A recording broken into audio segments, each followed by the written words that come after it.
part 4 of the Twilight Saga with Breaking Dawn part 1, which I was saying to you, well, the film, the beginning of the end is Breaking Dawn part 1 of this marathon at the cinema of Bella's love story getting even more intense and chaotic and spiraling for her love of a vampire while battling her friendship with a werewolf. And yeah, I did say to you, as with the third film, Eclipse, I think these last 2 entries have been less cheesy than the first 2 entries and a bit more serious. Breaking Dawn part 1, I'm digesting, because the third had been a bit more of a tear. This one's got some weird bits. So I wouldn't say it was cheesy the first half, but I suppose there is a slight cringe. I said to you it felt like in the UK a late night Channel 5 soft erotica film for the first. It's like one small part of it. Well, actually it was quite a big part of it. It goes on for quite a while. They were there for like 2 weeks. It does go on for quite a while, and the film has a lot of montages in it. It felt a bit more adult than the previous ones because of the honeymoon period and marriage. I mean, she's young to get married. I don't know how people weren't really saying about that, like her dad, her mum. I mean, technically everyone thinks that he's also 18 and he's not. He's 109 or 10 or whatever it is. In a world we live in, an 18-year-old literally graduating from school and is going down the aisle that's quite strange in itself if you think about it. It's very unusual. It's very unusual that parents, you know, especially her side of the family and all those sides, would not like question. I mean, I suppose it helps that the Cullens are completely and utterly loaded. So it's not like she's going to have an uncomfortable life. And as I said to you, like, you know, little things like they go on the honeymoon and the luggage appears and disappears and reappears. You know, they get out of the cab and that's just ignored, and then they get on the boat and their luggage is just there miraculously.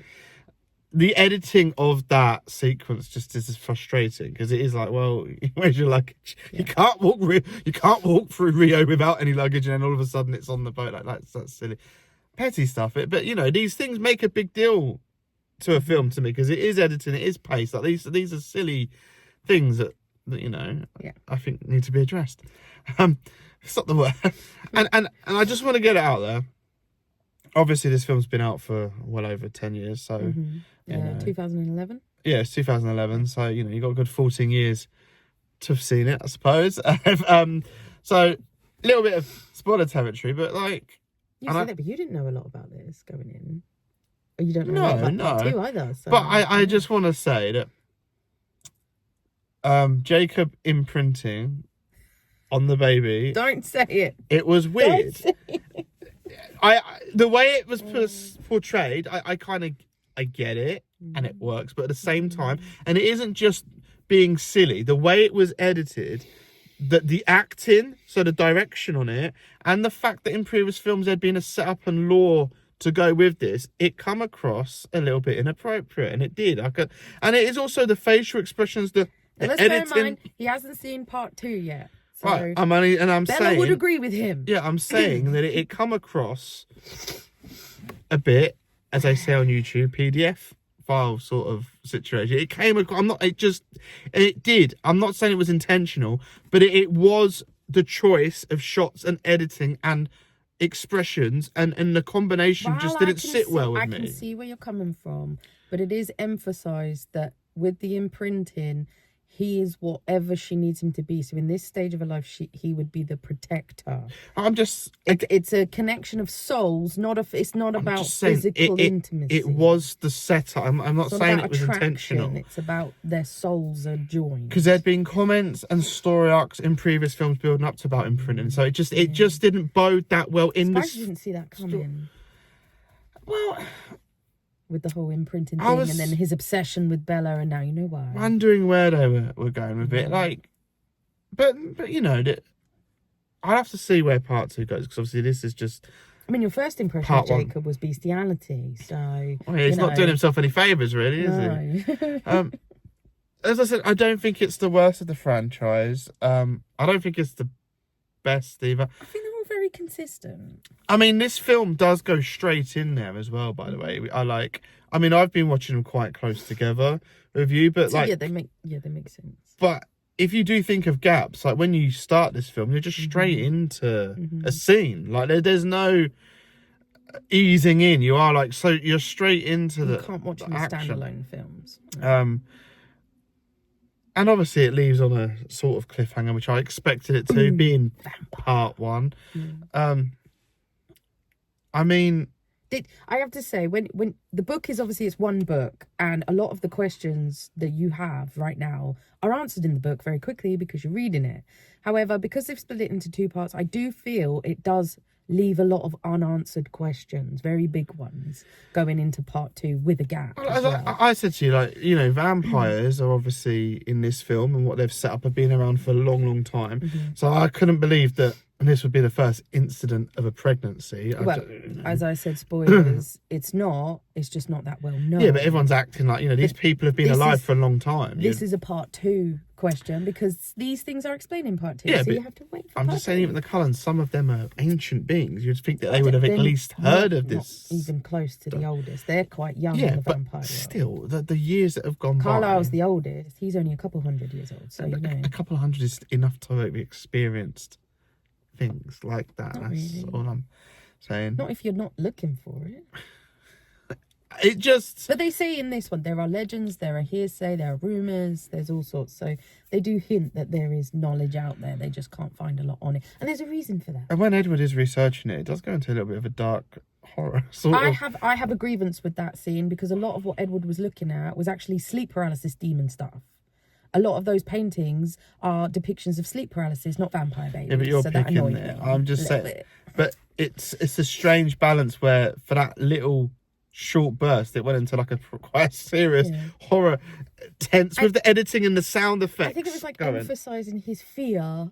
You know, he had the worst possible reaction to Bella being pregnant and just basically treated her like a complete pariah for the majority of the pregnancy when she needed him most. That annoys me. Where you go from like a Channel 5 soft erotica to a horror atmosphere to then more strange Jacob's shenanigans. The pacing is quite strange.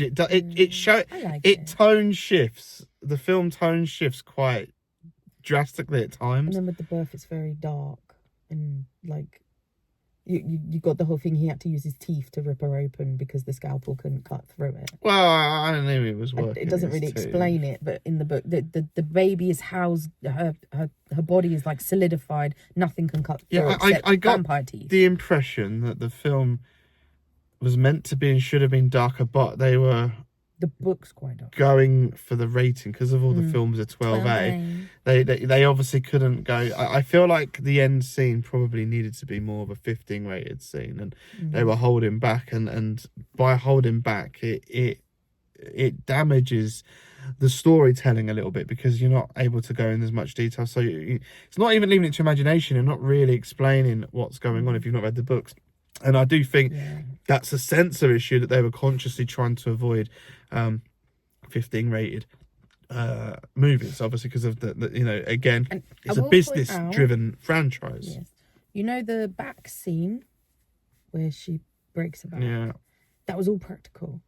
They used a special thing, special effects to do that all properly. And all of the scenes where she's emaciated was a body double.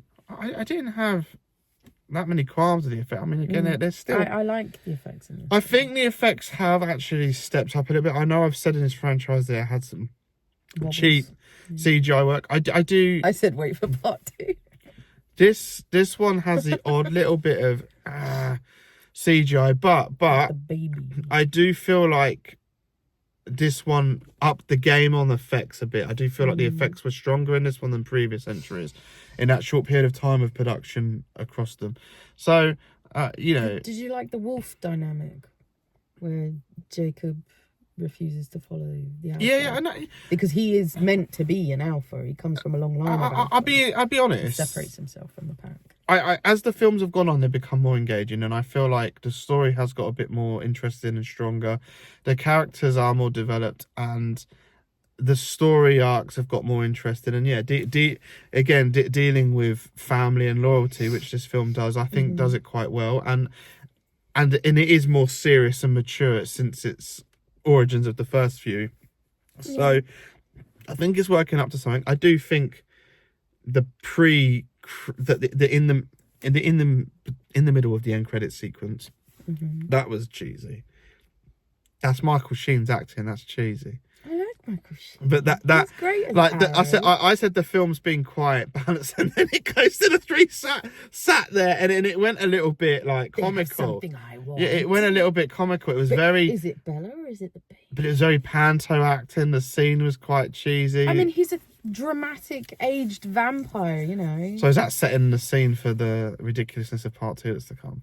You have no idea what it is. So my prediction is that Jason is going to get very annoyed by part 2, and I won't tell him why, but it's a pet peeve. It is something that bothers you in film. But to sum up part 1 of Breaking Dawn, I thought the editing was pretty good on this, actually. The editing felt better than previous entries. It was quite slickly edited, which helped the pace a bit. I said it was all over the place. It's not badly paced, but it tone shifts quite dramatically. But you know what? It keeps you on your toes.